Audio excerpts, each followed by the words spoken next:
اگر ایک بندہ مصروف ہے، کام کر رہا ہے یا ہاتھ میں سامان وغیرہ ہے، تو اگر کوئی چلتے ہوئے سلام کر دیتا ہے تو کیا اس کے سلام کا جواب زبان سے دینا کافی ہے یا پھر ہاتھ دینا بھی ضروری ہے؟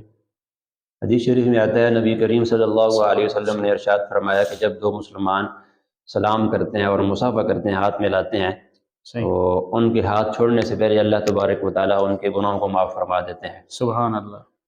اور جہاں تک بات ہے مصافحہ کرنے کی، تو یہ تو مصافحہ کرنا سنت ہے، بلکہ حدیث شریف کی روشنی میں مصافحہ کو تکمیل سلام کہا گیا ہے۔ صحیح۔ لیکن اس کے بھی کچھ آداب ہیں۔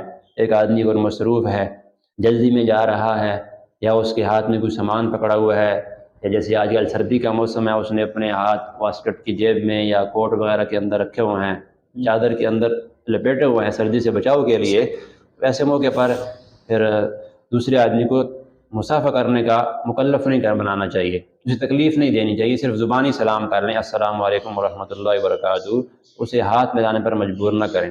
تو صحیح۔ مصافحہ کرنا اگرچہ سنت ہے، لیکن موقع مال دیکھ کر دوسرے آدمی کی راحت کا، آرام کا خیال رکھ کر سلام کرنا چاہیے اور مصافحہ کرنا چاہیے۔